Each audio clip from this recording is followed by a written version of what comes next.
What is the antonym of confirm? কনফার্মের antonym কী হবে? বিপরীত শব্দ রিবেল আর কনফ্লিক্ট, এই দুটো হলো অ্যান্টোনিম, রিবেল আর কনফ্লিক্ট।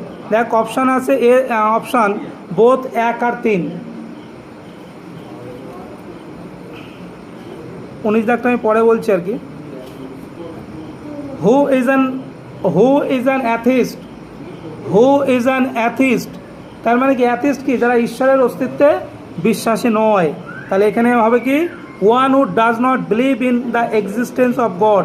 যারা ঈশ্বরের অস্তিত্বে বিশ্বাসী নয় তাদের কি বলবে? অ্যাথিস্ট।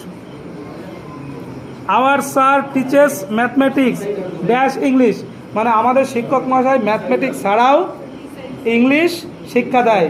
আমি যারা ম্যাথমেটিক্স ছাড়াও ইংলিশ শিক্ষা দিচ্ছি, তাহলে কী হবে? ম্যাথমেটিক্স ছাড়াও ইংলিশ, তাহলে বিসাইডস, এস যোগ হবে, এস যোগ হবে, এস, হ্যাঁ, বিসাইডস, অতিরিক্ত। The antonym of the word grueling, grueling মানে কঠোর, গ্রুয়েলিং মানে কি? কঠোর। তাহলে অ্যান্টোনিম কী হবে? ইজি। তারপরে সেন্টেন্সটা বলতে কোনটা কম্পাউন্ড সেন্টেন্স তোমাকে বলতে হবে। বোথ এ অ্যান্ড বি মানে compound. In spite of not being confident he appeared for the interview, এটাও কম্পাউন্ড সেন্টেন্স। আবার in spite of lacking in the confidence he appeared for the interview, মানে কনফিডেন্সের অভাব থাকা সত্ত্বেও সেই ইন্টারভিউতে উতরে গেছে। এই দুটোই হলো compound sentence.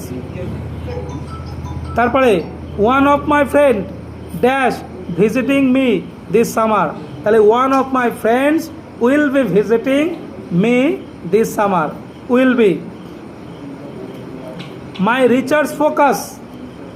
Research focus on the latter half, এই ড্যাশের জায়গায় হবে LATTR, latter half of the 18th century, LATTR।